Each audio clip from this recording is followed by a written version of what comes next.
Hello everyone, I welcome you again in Catch 25 Science Academy's MHCET 2021 series जहाँ पे हम लोग डिस्कस करते हैं वो टॉपिक्स 11th स्टैंडर्ड के जो आपके काम के हैं।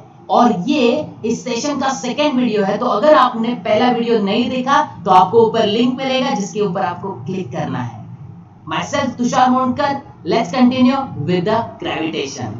तो अभी ये जो क्वेश्चन है या फिर ये सीरीज में जो क्वेश्चन देखेंगे हम लोग वो थोड़े से हायर लेवल पे होंगे, जहां पे आपको थोड़ा ज्यादा दिमाग लगाना पड़ेगा, बट डेफिनेटली मजा आएगा। The distance between centres of moon and earth is d।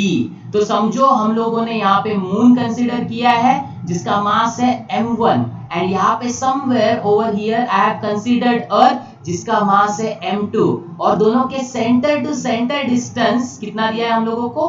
d दिया है। तो चलो उसको भी नोट डाउन कर लेते हैं। This distance is d। The mass of earth is 81 times that of the mass of moon. That means m2 is 81 times of m1. At what distance from the center of earth? earth से कितने दूरी पर आपको gravitational force का value 0 आएगा? मतलब मुझे एक ऑब्जेक्ट पहले तो कंसीडर करना है जो दोनों के लाइन जॉइनिंग पे होगा। सो let us consider that object is somewhere over here, और इस ऑब्जेक्ट के मास को मैं कंसीडर करता हूं m। तो मून m को अट्रैक्ट करेगा towards left with the force F1, and earth moon m को अट्रैक्ट करेगा towards right with the force F2। अभी होगा ये कि अर्थ का अगर ग्रेविटी जीता तो ऑब्जेक्ट राइट साइड मूव होगा, और अगर मून का ग्रेविटी जीता तो ऑब्जेक्ट लेफ्ट साइड मूव होगा। But we don't want that. हमें ऑब्जेक्ट मूव होना ही नहीं चाहिए। And when it will be possible? जब दोनों का फोर्सेस होगा इक्वल। अगर आपको ये कंसेप्ट समझा तो आपको सम आराम से सॉल्व हो जाएगा। Let us take the distance between moon and that particular object bx। तो अर्थ और उस ऑब्जेक्ट का डिस्टेंस क्या रहेगा? दैट वुड बी d में से ये डिस्टेंस माइनस करो तो d माइनस x। अभी फोर्स लिखते हैं, ग्रेविटेशन फोर्स। क्या फॉर्मूला है? g into m1 into second object का मास क्या है? वो सेंटर वाला, उसका मास तो अपने पास m है तो मैंने m लिखा, upon what is the distance between moon and that object? It is nothing but x, तो x स्क्वायर। सिमिलरली ये हो जाएगा g m2 m, क्योंकि सेंटर वाला ऑब्जेक्ट m है तो सेंटर वाले ऑब्जेक्ट को कंसीडर करके हम लोग सॉल्व कर रहे हैं ना, अपॉन डिस्टेंस हो जाएगा d minus x the whole square. Let us cancel common term, जैसे कि m m cancel, g j cancel. एक और चीज गाइस, आपको m2 का वैल्यू भी प्रोवाइडेड है, तो पहले मैं लिखता हूं m1 upon x square. This will be equals to m2 का वैल्यू कितना है? 81 times m1 upon d minus x square. Now we can cancel this particular m1, and अभी ना अगर आप a minus b the whole square करते बैठोगे तो आप फंस गए। आप क्वेश्चन को और टफ करने जा रहे हो। We don't want that. So let's take square root. So once we take square root, मुझे यहाँ पे मिलेगा 1 by x which will be 81 का square root 9। यहाँ पे हो जाएगा whole square का स्क्वायर रूट, तो d माइनस x हो जाएगा। अभी क्रॉस मल्टीप्लाई कर दो फटाफट, तो d minus x will be equals to 9x। x ये साइड आएगा, d का वैल्यू क्या हुआ? d का वैल्यू हुआ 10x, तो x का वैल्यू हुआ d by 10। अभी मैं ऑप्शन में ढूंढने जाऊंगा तो मुझे d by 10 मिलेगा ही नहीं। क्यों? क्योंकि मुझे distance between moon and that object नहीं पूछा, मुझे डिस्टेंस बिटवीन मून एंड क्या पूछा है? सेंटर ऑफ द अर्थ के बीच का। मतलब मुझे d माइनस x निकालना है, तो d माइनस x हो जाएगा d माइनस d बाई 10। 10 वो साइड जाएगा, 10 माइनस 1 इज 9, और आपको मिलेगा 9d बाई 10। तो करेक्ट ऑप्शन क्या हुआ? Option C. Let's continue.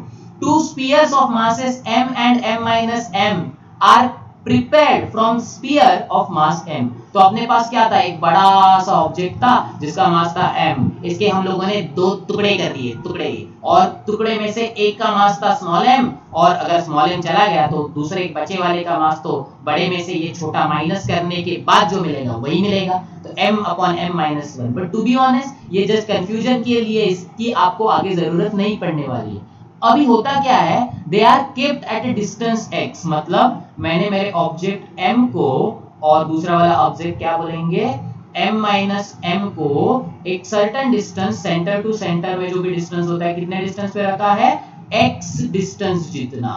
Now for what ratio of m upon capital M will the gravitational attraction between them, मतलब m अपॉन m का ऐसा कौन सा रेशियो है जिसके लिए ये ग्रेविटेशनल फोर्स होगा मैक्सिमम। अभी यहाँ पे थोड़ा सा ट्रिक आपको यूज करना पड़ेगा, ये थोड़ा सा हायर लेवल का क्वेश्चन है गाइस। ग्रेविटेशनल फोर्स मैक्सिमम बोला है, और जब भी कोई भी चीज आपको मैक्सिमम या मिनिमम बोलते हैं तो उसका मतलब उसका वैल्यू कांस्टेंट रहेगा। फॉर एग्जांपल अगर मैं बोल रहा हूं कि 25 न्यूटन इज मैक्सिमम, तो मैं 25 के ऊपर क्यों जाऊंगा, वो ऑलरेडी मैक्सिमम है, and I also can't go below it क्योंकि मुझे एक सर्टेन वैल्यू चाहिए। तो इसका मतलब जब मैं कोई भी फोर्स मैक्सिमम बोलता हूं तो उसका इनडायरेक्टली मतलब क्या होता है, वो फोर्स होता है कांस्टेंट। और अगर किसी भी कांस्टेंट टर्म का मैं डेरिवेटिव ले लूं तो वो हो जाता है जीरो। ये होता है ट्रिक। इसके आगे भी याद रखो, आपको आगे के चैप्टर्स में भी ऐसे क्वेश्चन आएंगे, even in the 12th standard का चैप्टर, जहां पे आपको बोला गया होगा कि वेलोसिटी मैक्सिमम है या फिर ये मैक्सिमम है या फिर वो मिनिमम है, तो ऐसे केस में डेरिवेटिव ले लो और उस डेरिवेटिव का वैल्यू जो होगा वो जीरो होगा। क्यों? क्योंकि वो क्वांटिटी ही कांस्टेंट है। तो अभी मुझे पहली बात तो f का फॉर्मूला लिखना पड़ेगा और उसको डिफरेंशिएट करना होगा विद रिस्पेक्ट टू मास। तो पहले f का फॉर्मूला लिखा जाए। सो f का फॉर्मूला है g, मासेस क्या क्या है आपके पास, एक तो m है, दूसरा मास क्या है m माइनस m है, अपॉन x का स्क्वायर। अभी देखो, अभी क्या करना है, मुझे इसका डेरिवेटिव लेना है, तो मैं इसको सिंपलीफाई करूंगा पहले। तो मैं जो gm है उसको अंदर मल्टीप्लाई करता हूं, तो यहाँ पे हो जाएगा gm into capital M minus अंदर यहाँ पे जाने के बाद gm into m square upon x square. अभी ये जो आपका x स्क्वायर है ना, वो सेपरेट हो सकता है क्योंकि डिनोमिनेटर में है ना, तो we can write it as gmm upon x square minus gm square upon x square. लो कर लिया हम लोगों ने इसको simple.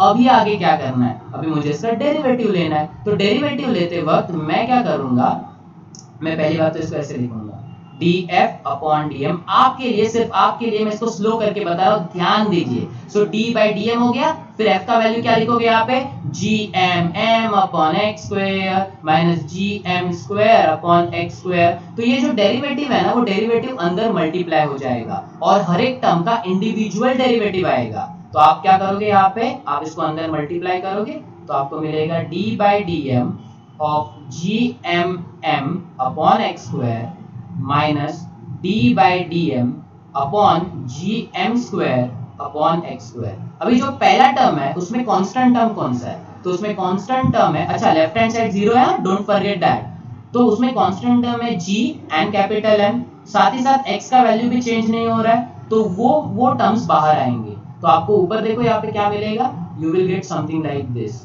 You will get 0 equals to gm upon x square बाहर आया और अंदर बचा derivative of d by dm of m, but इसका तो वैल्यू 1 होने वाला है, minus d by dm of, अच्छा g और वो कांस्टेंट बाहर लेते हैं पहले। सो मैंने कांस्टेंट्स को बाहर लिया, जैसे g अपॉन x स्क्वायर, अंदर क्या बचा, अंदर बचा डेरिवेटिव ऑफ m स्क्वायर। अभी अगर आपको मालूम होगा तो m का डेरिवेटिव होता है with respect to m 1, so we get gm upon x square into 1 minus g upon x square already था और m स्क्वायर का डेरिवेटिव हो जाएगा 2 times m, this will be equals to 0। अभी क्या करेंगे, जो राइट साइड वाला टर्म है वो हम लोग लेफ्ट साइड में शिफ्ट करेंगे, तो negative term left side shift हो जाएगा। तो जैसे आप शिफ्ट करोगे तो यहाँ पे क्या मिला, g into 2m upon x square will be equals to, वहां पे क्या था, वहां पे देखते हैं, तो gm अपॉन x स्क्वायर था, करेक्ट, तो g into capital M upon x square. चलो फटाफट common terms cancel, x square cancel, g cancel. तो आपको किसका रेशियो चाहिए, आपको स्मॉल m अपॉन कैपिटल चाहिए। So let us find out small m upon capital M, that will be equals to 1/2, and this is how we get the next answer. Now let's move on to next question.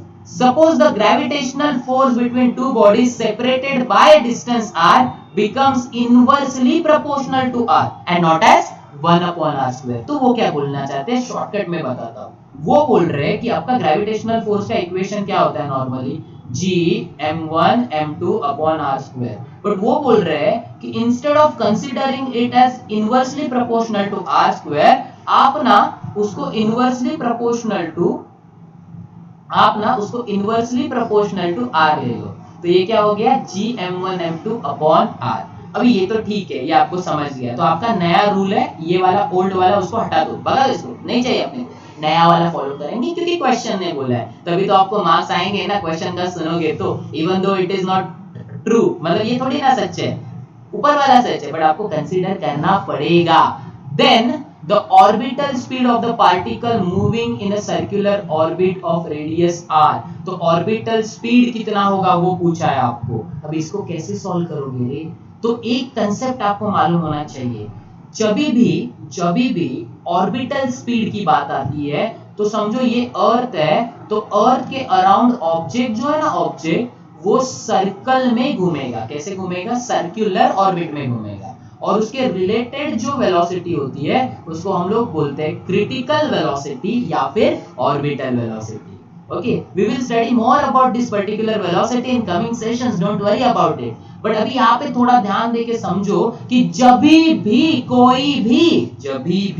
कोई भी object circular motion perform करता है तो वो without centripetal force नहीं कर सकता। Without मतलब सेंट्रीपिटल फोर्स चाहिए ही, तो मेरा मतलब ये है कि मुझे सेंट्रीपिटल फोर्स लगेगा, बट ये किसने प्रोवाइड किया? तो ग्रेविटेशन ने प्रोवाइड किया। तो can we say that centripetal force is equals to gravitational force? हाँ भाई हाँ, तो लिख लिया। अभी एफसीबी का फॉर्मूला क्या होता है? mv²/r। एंड ग्रेविटेशनल फोर्स का फॉर्मूला क्या होता है? अभी देखा हम लोगों ने g। थोड़े नोटेशंस चेंज करने जा रहा हूं मैं, m1 के जगह कैपिटल M लिख रहा हूं, जो होता है मास ऑफ दैट पर्टिकुलर अर्थ और प्लैनेट, एंड m2 के जगह स्मॉल m जो मास ऑफ ऑब्जेक्ट होता है, एंड अपॉन होता है r²। बट अपने को क्या बोला है? अपने को r लेना है, इसको भी हम लोग कैपिटल R के टर्म्स में लिखते हैं। तो क्या नोटिस किया आपने? क्या नोटिस किया? r cancel. तो मैं v² को अगर एक साइड रख लूं तो अच्छा ये mm भी कैंसिल हो रहा है तो कर देते हैं, तो v² क्या आ गया? gm आ गया। अरे तो इसका मतलब ये कि v√gm और r का टर्म ही अवेलेबल नहीं है। अगर r का टर्म ही अवेलेबल नहीं है तो कैन वी से दैट कि our critical velocity और our orbital velocity is independent of the radius? Definitely। और ऐसा एक ही ऑप्शन है जो इंडिपेंडेंस शो कर रहा है, that is r⁻0, because anything raised to 0 is 1. So this is how we are getting this particular thing. Let us solve last question in today's session, जिसके बाद आपके इंट्रोडक्शन के कंसेप्ट बहुत बढ़िया से क्लियर हो जाएंगे। फिर भी आपको अगर कोई डाउट है तो कमेंट सेक्शन में जरूर पूछिएगा, I will be there to help you all. 3 particles each of mass m are placed at 3 corners of an equilateral triangle। अरे वाह, इक्विलैटरल ट्रायंगल, स्कूल वाला कंसेप्ट आ गया। इक्विलैटरल ट्रायंगल ऐसा दिखता है, ऐसा ऐसा ऐसा। इसके साइड्स क्या होते हैं? बोले तो L, बोले तो L, बोले तो L, नीचे वाला भी L है, समझ लो। A particle of mass m is kept, अच्छा एक और चीज है, 3 particle each of mass m इसके कॉर्नर पे प्लेस्ड है, तो पहले वो भी प्लेस कर देता हूँ। ये होगा m, ये होगा m, ये होगा भी m। फिर आपको क्या बोला है पता है? आपको बोला है कि सेंटर पे भी एक पार्टिकल है, इसको थोड़ा सा अलग बनाते हैं, और सेंटर वाला पार्टिकल क्या है? उसका मास कैपिटल M। तो मुझे क्या बोला है? उन्होंने बोला है a particle of mass m is kept at mid point, तो मैंने mid point of any one side चलेगा। तो आप टेढ़ा साइड ले लो, सीधा साइड ले लो, बट हम लोग सीधे दिमाग से सोचेंगे तो जल्दी हो जाएगा ना। आपके पास टाइम लिमिट होता है, don't forget that, you have to always keep that in mind. What is the force acting on m due to system of 3 particle? तो ये 3 पार्टिकल मिलके कितना फोर्स लगाएंगे वो आपको कैलकुलेट करना है। पहली बात तो ये समझो कि ये जो पार्टिकल है ना m लेफ्ट साइड वाला, और ये जो पार्टिकल है राइट साइड वाला m, तो ये दोनों पार्टिकल क्या कर रहे हैं? वो इस पर्टिकुलर मिडल वाले ऑब्जेक्ट को इक्वली खींच रहे हैं। तो लेट्स से इसने जो फोर्स लगाया वो F है, और राइट वाले पार्टिकल ने जो फोर्स लगाया वो भी F है। और वो इक्वल क्यों होगा डियर्स? क्योंकि जो small m and capital M है मिड बॉटम वाले, तो उनके बीच का डिस्टेंस भी तो सेम है ना। क्या है डिस्टेंस दोनों के बीच का? L/2, लेफ्ट वाले का L/2, राइट वाले का L/2, डिस्टेंस भी सेम, मासेस भी सेम, तो ग्रेविटेशनल फोर्स क्या होगा? कैंसल। तो दैट मींस ये F और ये F कंट्रीब्यूट ही नहीं कर रहा है कुछ। अभी बचा हुआ फोर्स कौन सा है? जो अपने काम की चीज है उसको बना देते हैं। तो I am talking about this force. तो ये फोर्स की बात हो रही है गाइस। अभी ये फोर्स है ना, ये फोर्स ऊपर वाला ऑब्जेक्ट निकालता है। तो अभी अगर मुझे इस पर्टिकुलर फोर्स का फॉर्मूला बनाना है तो कैसे बनाऊंगा गाइस, ऐसे। So F equals to G into product of the masses. तो एक तो कैपिटल M रहेगा, एक तो स्मॉल m रहेगा, एंड अपॉन डिस्टेंस। अभी यहाँ पे ट्रिक है। अभी तक का क्वेश्चन बहुत सिंपल था, खाली आपको ये समझना था कि दोनों फोर्सेस कैंसिल होते हैं, सिर्फ एक ही फोर्स बचता है। दो फोर्स कैंसिल क्यों हुए, याद करो, इक्वल एंड अपोजिट। एक फोर्स बचा है, अभी उसको कैसे निकालोगे, तो आपको डिस्टेंस की जरूरत लगेगी। तो वो डिस्टेंस कैसे फाइंड आउट करोगे, तो वो डिस्टेंस आप फाइंड आउट करोगे ट्रिगो के मदद से। मैं इस ट्रायंगल का सेक्शन कंसीडर कर रहा हूँ ये वाला, क्योंकि आपको ये डिस्टेंस चाहिए, करेक्ट।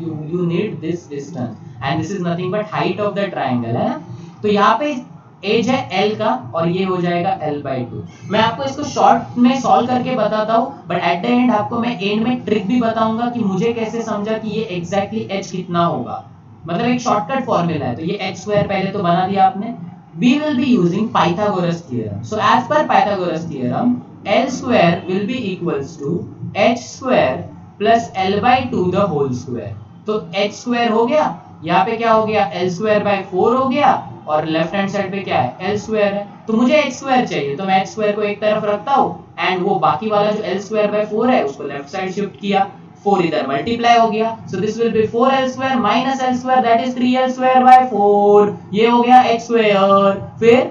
फिर आपको h² ही चाहिए ना, तो क्यों स्क्वायर रूट निकाल रहे हो, डायरेक्टली पुट करो ना यार। तो ये GMM अपॉन h² की जगह क्या आएगा, 3L²/4। अभी नेक्स्ट तो दिमाग लगाने वाली बात है, ये 4 ऊपर जाएगा तो आपको मिलेगा 4GMM अपॉन 3L²। अभी शॉर्टकट क्या बोला था, तो शॉर्टकट ये है कि ये जो इक्विलैटरल ट्रायंगल होता है, तो इक्विलैटरल ट्रायंगल का हाइट हमेशा is given by √3/2 into L। तो ये आप एज अ ज्योमेट्री का शॉर्टकट याद रख सकते हो, ताकि आपको आगे इजी पड़े। तो आपको जब h² चाहिए तो आपको सिर्फ इसका स्क्वायर करना है, तो ये हो जाएगा √3 का स्क्वायर 3, 2 का स्क्वायर 4L², और डायरेक्टली डाल दो ना यार, तो हो गया। देखो कितने इजीली आपके ग्रेविटेशन के इंट्रोडक्टरी बेस्ड क्वेश्चन 2019 में भी G equals to GM upon R² formula के बेस्ड क्वेश्चन आया था। Why don't you go and search that paper, ढूंढ के निकालो उस क्वेश्चन को और सॉल्व करके खुश हो जाओ। That's it for today's session, guys. Don't forget to like, share and subscribe if you have smile on your face and you have understood everything. Bye bye. Take care. We will meet soon.